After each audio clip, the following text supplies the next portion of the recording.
Salut, bienvenue dans Jeux de puissance. Et oui, on va parler donc de la deuxième série de cette conférence Est, la série entre les Panthers de la Floride et les Bruins de Boston. Les Bruins de Boston qui se sont imposés assez difficilement en 7 matchs contre les Maple Leafs de Toronto 4-3, avec un but de Pasternak en overtime dans le dernier match qui a sauvé cette équipe de l'élimination au premier tour comme la saison dernière. Et les Panthers de la Floride qui se sont imposés 4 matchs à 1 contre le Lightning de Tampa Bay, le derby de la Floride. Mais on va faire un peu d'histoire, on va revenir à la saison dernière, parce qu'il y a une sorte de goût de revanche entre ces deux équipes. La saison dernière, les Boston Bruins ont été exceptionnels lors de la saison régulière. Peut-être la meilleure saison régulière que cette franchise ait fait.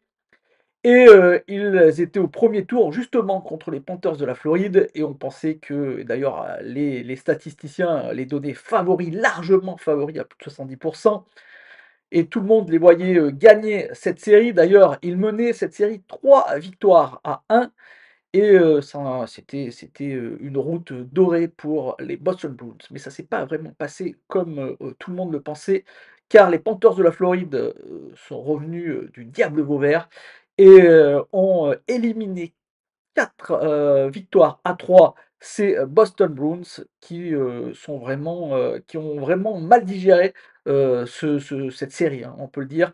Ça a été très, très difficile pour eux. Mais tout ça, c'était la saison dernière. Cette saison, ça a changé. Déjà, les Panthers de la Floride, si on regarde les statistiques et là, je vais vous montrer ce que Athletics en pense, le magazine en ligne The Athletics. Et oui, les Panthers de la Floride sont cette année favoris. Favoris à 69 pour, The Athletics. Attention, ça ne veut rien dire. Comme vous l'avez vu la saison dernière, c'était les Boston Bruins qui étaient favoris à plus de 70 et c'était eux qui s'étaient fait éliminer. Donc tout est possible, mais pourquoi ça a changé et que c'est devenu, vraiment si différent? C'est parce qu'il y a eu des départs du côté, de Boston qui n'ont pas été vraiment remplacés. On pense bien sûr à Patrice Bergeron, mais aussi à David Krejci. Il y a eu, un changement, entre ces 2 équipes qui, d'un côté s'est amélioré, profondeur, les joueurs se sont améliorés et de l'autre côté, on a vu, donc des départs et des joueurs qui ont pris de l'expérience, hein, comme diraient certains, mais ont vieilli et c'est plus compliqué pour eux. On va détailler tout ça. On va commencer par les forces de ces 2 équipes. Donc l'équipe, des Panthers de la Floride, c'est une équipe plus forte à mon avis que celle, des Boston Bruins parce qu'ils ont plus de profondeur. Comme si vous me suivez depuis un certain temps, vous savez l'importance qu'a, la profondeur des équipes, dans la NHL.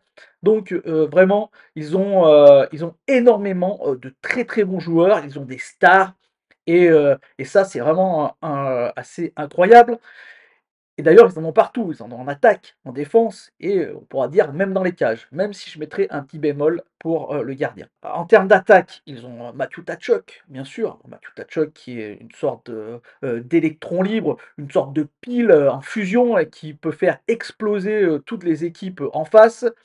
Ils ont aussi, le meilleur joueur qui est, en attaque et en défense, le meilleur attaquant, défensif comme on dit, c'est, Alex Barkov qui a été nominé, justement, pour, le meilleur attaquant défensif dans la catégorie du meilleur, attaquant défensif pour un trophée. Ils ont, Sam Reinhart qui a explosé de cette saison, 57 buts pour lui. C'est vraiment incroyable. Sam Reinhart qui est incroyable et qui a été très, très bon, lors, du premier round et ils ont aussi un joueur comme Carter Verhaeghe qui adore les playoffs et qui, se montre encore une fois. C'est d'ailleurs lui le meilleur pointeur de cette équipe, lors de ce premier tour. 5 buts pour lui et 3 passes décisives, donc Carter Verhaeghe, vraiment très, très important en playoff. En défense, c'est pas mal non plus, hein. Même si Brandon Montour et Ekblad sont toujours là, sont toujours à un très, très bon niveau. Ils ont un peu baissé offensivement, moi je trouve. C'est, un peu moins, bon offensivement, mais ils sont toujours là. Ce sont toujours des très, très bons défenseurs et ils ont surtout Gustav Forsling qui lui a énormément progressé par rapport à la saison dernière.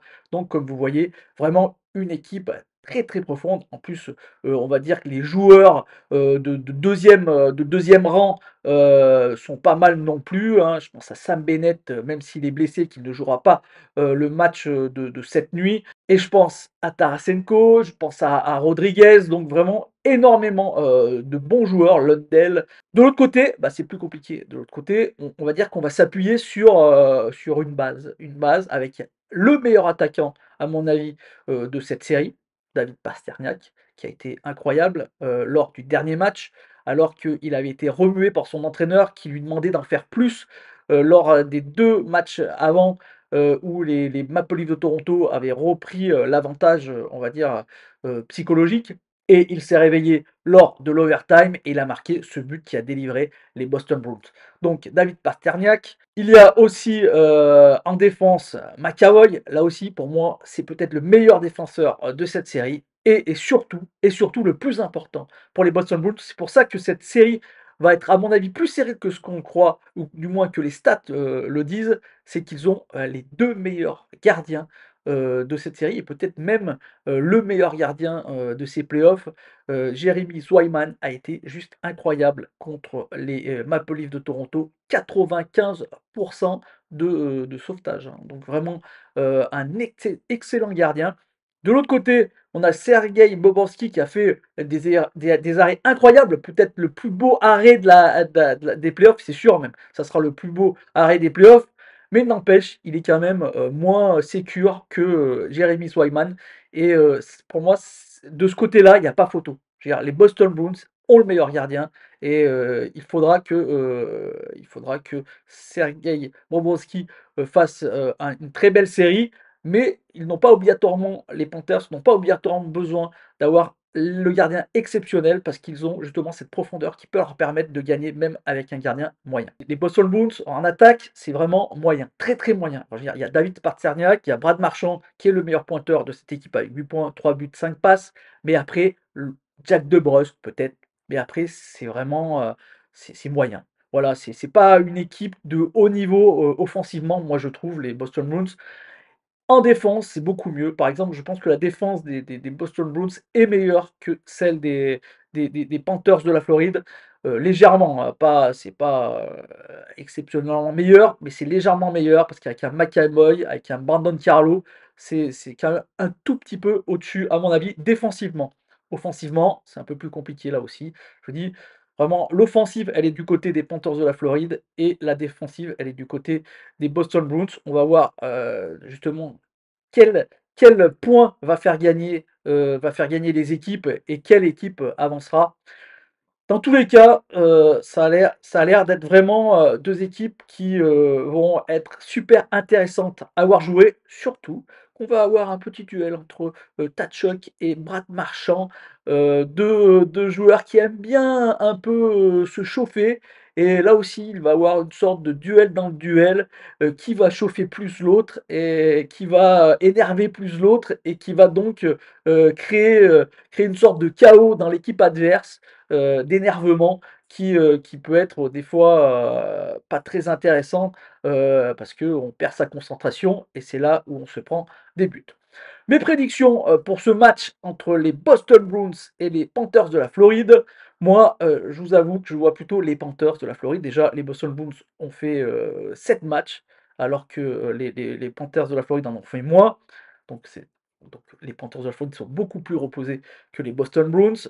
Donc je vois plutôt les Boston Bruins gagner peut-être les premiers matchs, mais après, sur la durée, s'éteindre un peu et les Panthers, finir par gagner cette série. En plus, comme je vous l'ai dit, les Panthers de la Floride ont beaucoup plus de profondeur, beaucoup plus de bons joueurs que, les Boston Bruins. Donc au final, je vais, suivre The Athletics et je pense que les Panthers de la Floride vont se qualifier. Voilà, j'espère que cette petite, vidéo vous a plu. Si c'est le cas, n'hésitez pas à me faire un petit like, un petit commentaire et surtout à la partager. Et moi, je vous dis à bientôt pour les previews des matchs de la conférence Ouest. Allez, ciao!